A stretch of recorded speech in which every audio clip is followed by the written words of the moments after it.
Hello and welcome friend. तो आज के इस वीडियो में बात करने वाले हैं ऑन पैसिव से जुड़े कुछ ज़रूरी से ज़रूरी टॉपिक्स के बारे में, जिसके बारे में कल मुझे बहुत सारे कॉल भी आए और व्हाट्सएप पे लिंक और वीडियो भी शेयर किया गया। दोस्तों, ये बात है रिफ़ंड पॉलिसी के बारे में। ऑन पैसिव का रिफ़ंड पॉलिसी बहुत सारे लोग लेना चाहते हैं, लेना नहीं चाहते उसके बारे में जानकारी ले रहे थे लोग कल, और बोल रहे थे कि सर क्या रिफ़ंड पॉलिसी ले सकते हैं। एक एक साहब का कॉल आया, वो कल डायरेक्ट यही चीज़ बोले, हम बिल्कुल ले सकते हैं, आप फॉर्म फिलअप कर सकते हैं और आपका रिफ़ंड आ जाएगा। हमसे पूछे कि कंपनी सर कैसी है, आपको कैसा लगता है? तो हमने कहा कि हमारे लिए ठीक है, आपके लिए ठीक नहीं लग रहा हमको, आपको रिफ़ंड ले ही लेना चाहिए, क्योंकि रिफ़ंड के लिए बिल्कुल भी रोक नहीं है। आपकी रिफ़ंड पॉलिसी बहुत ही तगड़ी है, कंपनी कुछ करे चाहे ना करे, लेकिन रिफ़ंड लेने का सिस्टम ही बहुत ही अच्छा बनाया हुआ है। आप रिफ़ंड ले लीजिए वहाँ से। तो दोस्तों, इस वीडियो में हम बात करेंगे कि आपको क्या रिफ़ंड ले लेना चाहिए या नहीं लेना चाहिए। बहुत सारे लोग दोस्तों, आप लोगों को नेगेटिविटी फैला रहे हैं यूट्यूब पे से लेकर, और अपने चैनल को ग्रो करने के लिए वो लोग नेगेटिव चीज़ों में आ रहे हैं। जैसे एक सर हैं धनवंत सिंह राठौड़ करके, उनकी कुछ वीडियो वायरल हुई और उनका वीडियो मुझे मिला था, और वो कह रहे थे कि कंपनी ऐसी है वैसी है, और वो ये भी बोले कि हम उसकी सीबीआई जांच कराएंगे। तो जी बिल्कुल, हम आपके तरफ से हैं, आप सीबीआई जांच भी कराइए इसकी। और मार्केट में जो भी कंपनियां आती हैं वो एक अपने देश में ये सीधा सीधा यही हाल रहा है कि नेटवर्क मार्केटिंग बहुत सारे लोगों को तोड़ चुकी शुरू में। नेटवर्क मार्केटिंग में मेरे पास लगभग 30% की संख्या में लोग ऐसे हैं जो लोग पहले से जो वर्क किए हैं वो लोग टूट चुके हैं। जैसे किसी का 70,000, किसी का 2 लाख, किसी का 10 लाख, ऐसे ऐसे किसी का 21 लाख तक डूबा हुआ है। तो ऐसे ऐसे लोग हैं जो लोग नेटवर्क मार्केटिंग में पहले से टूट गए हैं, वो लोग निगेटिविटी फैलाते हैं। वो लोग आईटी क्षेत्र की कंपनियों को वो लोग समझ नहीं पा रहे हैं, आर्टिफिशियल इंटेलिजेंस को नहीं समझ पा रहे हैं, और वो लोग एक दूसरे को आगे नहीं बढ़ने दे रहे हैं। यहाँ तक कि कुछ लोग, पुराने लोग ऐसे भी हैं जो लोग पहले से देख चुके हैं कि कुछ कंपनियां भगी और बहुत सी कंपनियां आई और वो लूट के चली गई। तो ऐसे ऐसे कंपनियों को देखकर निगेटिविटी दे रहे हैं। आपके आसपास के ही वो लोग हैं जो लोग खुद कभी कुछ नहीं कर पाए, और वो लोग इस चीज़ के बारे में बता रहे हैं कि ये ऐसे है वैसे है, यहाँ से लूट के लेकर चली जाएगी। आप लोगों को अच्छी जब नॉलेज दिया जाता है तो आप लोग उसको कैचअप नहीं कर पा रहे हैं।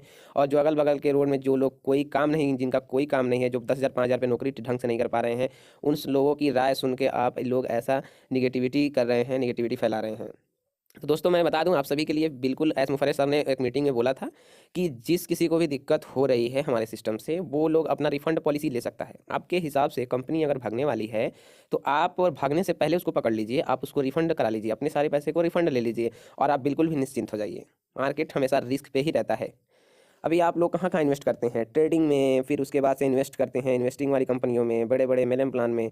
दोस्तों, वहाँ पे जब आपको 1 साल में इन्वेस्टिंग में ग्राफ ऊपर-नीचे जाने का, आपको ट्रेडिंग पे ऊपर-नीचे जाने का आपको भरोसा रहता है कि हम यहाँ इन्वेस्ट किए हैं, क्या पता हमारा ग्राफ ऊपर जाएगा कि ना जाएगा। वहाँ पे रिस्क रहता है, वहाँ वहाँ पे लोग इन्वेस्टमेंट लेते हैं।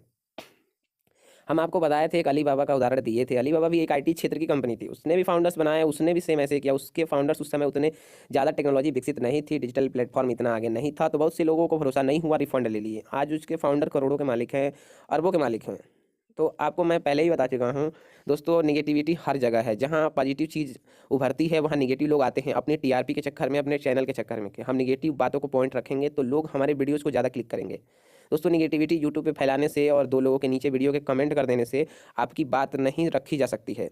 आप उसको, उस पे एफआईआर आपको करा सकते हैं, कराइए, लेकिन इतना ध्यान रखिएगा, किसी भी लीगल चीज़ के ऊपर अगर आपके पास क्षमता नहीं है, दम नहीं है, अगर उस पे आप उँगली उठा रहे हैं, डायरेक्ट कंपनी पे उँगली उठा रहे हैं, तो आपके खिलाफ जो एक्शन हो जाएगा वो बहुत ही बुरा हो जाएगा। समझ रहे हैं? अगर आप किसी पॉजिटिव चीज़ को, अगर आप पॉजिटिव वे से उसको सपोर्ट नहीं कर सकते हैं, तो उसको नेगेटिविटी उसके खिलाफ नहीं फैला सकते आप। अगर आप नेगेटिविटी फैलाते हैं तो आपके पास फुल प्रूफ होना चाहिए कि कंपनी फ्रॉड है। आपके पास सारे चीज़ें, सभी चीज़ें होनी चाहिए, आपके पास सबूत होना चाहिए, पूरा एकदम ठोस सबूत होना चाहिए कि कंपनी फ्रॉड है, हम इसे प्रूफ कर देंगे। उसके बाद ही आप उस पे उँगली उठा सकते हैं, वरना उँगली नहीं उठा सकते अगर आपके पास हिम्मत नहीं है तो। धनवंत सिंह राठौड़ सर वो उँगली उठा रहे हैं इसलिए क्योंकि उनके पास क्षमता है, वो पहले से ऐसे काम कर चुके हैं, उनको लगता है कि ये कंपनी ऐसे कर सकती है, हमारे देशवासियों का पैसा ले जा सकती है, तो उन्होंने उँगली उठाया। बहुत सही बात है, हमें तो गर्व है ऐसे लोगों पे जो लोग इस क्षेत्र में काम कर रहे हैं। बिल्कुल भी इसकी जाँच होनी चाहिए, ऐसी बात नहीं है। मार्केट हमेशा रिस्क रहता है दोस्तों, मैं उसी चीज़ों को प्रमोट करता हूँ जो मुझे अच्छा लगता है। मैं एक सॉफ्टवेयर इंजीनियर हूँ, मुझे केवल अभी 1 ही साल हुए हैं डिजिटल मार्केटिंग प्लेटफॉर्म में, मैंने कभी धोखा नहीं खाया है। मैं सभी चीज़ों को देख सुन के ही और सभी चीज़ों को समझ के अपने हिसाब से मैं खुद उसके मिशन एंड विजन को पढ़ता हूँ, क्या कर सकती है कंपनी। और अपनी ओन पैसी 200 कंट्रियों में है, तो थोड़ा-सा भरोसा बना रहता है कि सभी कंट्रियों को वो अगर चीट करेगी तो एक साथ सभी कंट्रियों को करेगी, तो उसके पास उसके ऊपर लीगल एक्शन बिल्कुल हो जाएगा और बहुत ही बुरा हो जाएगा पोजीशन उसका। तो इस साइड से एक पॉइंट ऑफ व्यू यहाँ से देखा जा सकता है। प्लस कंपनी यूएस में रजिस्टर्ड हो गई है, अपने इंडिया का भी लीगल डॉक्यूमेंट बन ही गया है लगभग, समझ जाइए। वो भी अब जल्द से जल्द ही आ जाएगा, अगले 1 से 2 हफ्ते में वो भी आपको दिखना स्टार्ट हो जाएगा। क्योंकि जो अभी निगेटिविटी फैली है इसके द्वारा एस मुफरे सर को भी ये बात पता लग चुकी होगी, और जल्द से जल्द वो सारे डॉक्यूमेंट्स जो भी हैं वो वर्ल्ड वाइड ग्लोबली वो सब डिस्ट्रीब्यूट हो जाएंगे, आप उसको भी देख पाएंगे बहुत जल्द से जल्द ही। क्योंकि मीटिंग में आज रात को इस बात को भी बताया गया था, और हो सकता है कि वो सब भी आपको देखने को मिले। और जिन्हें लगता है कि ये सिस्टम सही नहीं है, और जो लोगों को अपने 10,000 रुपये से बहुत ही ज़्यादा प्यार हो, तो वो लोग बिल्कुल भी रिफंड पॉलिसी ले सकते हैं। जिसके पास क्षमता है वो हमारे साथ रहें, पैसिव के साथ रहें, और जिनके पास क्षमता नहीं है बिल्कुल भी वो मार्केट में ना आएँ, वो लोग अपनी 10,000 की दुकान चलाएँ, वहाँ से जो भी पैसा अर्न होता है उससे अपना काम काज करें। दोस्तों, मैं डिजिटल मार्केटिंग में लंबे समय से हूँ, लंबे समय का मतलब बहुत कम लंबे समय से, और उसमें से मैंने कभी धोखा नहीं खाया है। मैं इतने दिनों में 7 से 8 डिजिटल मार्केटिंग कैच कर चुका। लेकिन हमने सब भी वैसे ही कंपनियों को ज्वाइनिंग लिया है जिसमें मुझे केवल 1 महीने के अंदर में उसका ट्रिपल या 4 गुना मुझे प्रॉफिट हो जाता है। और मैं बड़ी-बड़ी चीज़ों में इन्वेस्टमेंट ले चुका हूँ जिसका कोई भी ठिकाना तक नहीं है। तो मैं रिस्क उठाना भी जानता हूँ दोस्तों। ऐसी बात नहीं है कि एकदम जो जहाँ मैंने इन्वेस्ट किया है वो एकदम 100% करेक्ट हो सकता है कि मेरा पैसा डूब भी जाए। अब वो पैसा इंडिया में डूब रहा कि वो पैसा बाहर के कंट्री में डूब रहा, वो अब हमें तो ये बात पता है कि जो कंपनी बाहर की होगी तो वो बाहर डूब के लेके जाएगी। तो दोस्तों, अगर पैसा सच में कमाना होता है तो वहाँ रिस्क उठाना ही होता है। आप भी, ये आपके सामने अब हमने इस वीडियो को बना दिया, लेकिन आप भी सोच रहे हैं कि क्या हम पैसा निकालें कि नहीं निकालें, रिफंड ले कि नहीं ले। तो दोस्तों, ये आपको क्या कह रहा है? कंपनी का सीधा ही सीधा आपको ऊपर आपके दिमाग में यही आ रहा होगा कि हम तो बीच में फंस गए, हम क्या करें, पैसा निकालें कि नहीं निकालें, रिफंड ले कि नहीं लें। तो दोस्तों, यही इसी चीज़ को हम लोग रिस्क कहते हैं। मैं पॉइंट यहीं पे ख़त्म नहीं करूँगा, मैं ये बता देता हूँ कि रिस्क अगर आपके पास लेने की क्षमता है तो आप इस कंपनी में बने रहिएगा। 10,000 से आपको बहुत ही ज़्यादा प्यार है, ऐसा लग रहा है कि 10,000 में हम, अगर हमारा चला जाता है तो हम मर जाएंगे एकदम, मतलब मेरा जीना एकदम मुश्किल हो जाएगा। तो आप बिल्कुल भी रिफंड ले लीजिए, क्योंकि कंपनी का जो सर राठौर सर ने भी बताया है, उसको भी अगर लीगलाइज, अगर वो भी इस पे उंगली उठा रहे हैं तो उसको भी लीगलाइज होने में कम से कम 6 महीने लग जाएंगे सरकार से, उस बात को उस पॉइंट तक आने में। तो अगर आपको लगता है कि कंपनी भाग रही है तो आप लोग बिल्कुल भी रिफंड ले लीजिए। अगर आपको नहीं लगता है कि कंपनी सही है, हम रिस्क लेने की क्षमता है मेरे पास, और दोस्तों रिस्क लेने की क्षमता अगर है तो आप बिल्कुल भी इस कंपनी में बने रहिए, सपोर्ट करिए, निगेटिविटी ना फैलाइए, जिस सिस्टम के साथ आप जुड़े हुए हैं उस पर भरोसा रखिए। दोस्तों, 2020 को ही एक ही डेट दिया गया था कंपनी को लॉन्च होने के लिए, अलीबाबा ने पूरे 7 साल लगाए। समय लगता है आईटी क्षेत्र की कंपनियों को आने में, प्रोडक्ट बेस की कंपनियों को आने में। सॉफ्टवेयर लॉन्च हो रहे हैं दोस्तों, कोई खिलौना लॉन्च नहीं किया जा रहा, और वो सॉफ्टवेयर लॉन्च आपको वहाँ भरोसा दिया गया कि हम ऐसे सॉफ्टवेयर लॉन्च करेंगे जो उसको क्रॉस कर जाएंगे। हम मानते हैं, हम एक सॉफ्टवेयर इंजीनियर, हम मानते हैं करंटली वो नहीं क्रॉस कर पाएगा। हम समझ रहे हैं कि उसका सिस्टम करंटली नहीं क्रॉस कर पाएगा, लेकिन दोस्तों उसके पास कुछ तो ऐसी होगी कि जो उसको टक्कर दे सके, उसके पास कुछ तो ऐसा बनाएगा जिसको टक्कर दे सके, क्योंकि आर्टिफिशियल इंटेलिजेंस में बहुत ताकत है। वो कभी-कभी ट्रैफिक इतना ज़्यादा जनरेट कर देगा कि आपको भरोसा भी नहीं होगा। एक दिन में सीधे लोग डबल हो जाएँगे। यहाँ पैसा डबल होने की कंपनियाँ खुलती थी, यहाँ लोग डबल कर देगा वो। आर्टिफिशियल इंटेलिजेंस के पास इतनी क्षमता है, जब वो मार्केट में उतर जाएगा। और जो लोग आपके पास अगल-बगल नेगेटिविटी फैला रहे हैं, वो लोग इसमें को-फाउंडर और मेंबर बन के जुड़ने भी आएँगे।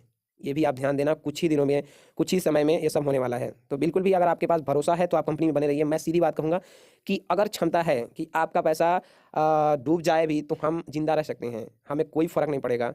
तो आप बिल्कुल भी रहिए, वरना दोस्तों मैं बिल्कुल भी आपके साथ हूँ। आप अगर थोड़ा-सा भी आपके पास टिन-फिन हो रहा है, आपके पास क्षमता नहीं है, तो बिल्कुल भी रिफंड करा लीजिए। पहले आप उस लेवल तक बनिए कि हम कहीं भी इन्वेस्टमेंट दे पाएँ। इन्वेस्टमेंट का मतलब होता है खर्चा, कहीं भी किसी भी कंपनी में खर्चा। इन्वेस्टमेंट का मतलब इन्वेस्टमेंट कंपनी ना समझ लीजिएगा। जब आपके पास कुछ पैसा हो जाए और सोचें कि इस पैसे को हम सही जगह पे लगाएँगे, वहाँ पे लगाएँगे जहाँ हमको वो होगा, तो आने वाली कोई भी कंपनी दोस्तों जो लॉन्चिंग पीरियड में होगी, कभी भी आपको इतना ही गारंटी दे पाएगी, इससे ज़्यादा गारंटी नहीं दे पाएगी कि हम आपको मतलब एकदम लिख के दे रहे हैं, ये करके आपको पर्सनली लिख के नहीं देगी कि हम आपको भरोसा दे रहे हैं, मुँहर मार के नहीं देगी कि हम आपके अगर नहीं थी होगा तो आप हमारे ऊपर कंप्लेन कर दीजिएगा। ऐसा कोई भी कंपनी लिख के नहीं देगी, इतना ही भरोसा दे सकती है कि हम आपको 100% मनी बैक की गारंटी देते हैं। तो दोस्तों, इस वीडियो में बस इतना ही। अगर जो भी मेरे से छूट गया होगा मैं अगले वीडियो में ज़रूर बताऊंगा। आप चैनल को जरूर सब्सक्राइब करके रखिएगा। मिलते हैं अगले वीडियो में। अगर आपके पास जो भी राइट और रॉन्ग होगा वो हमें कमेंट बॉक्स में जरूर कमेंट करिएगा। मैं सब सारे कमेंट रीड करता हूं। तो इस वीडियो में बस इतना ही, मिलते हैं अगले वीडियो में, तब तक के लिए जय हिंद।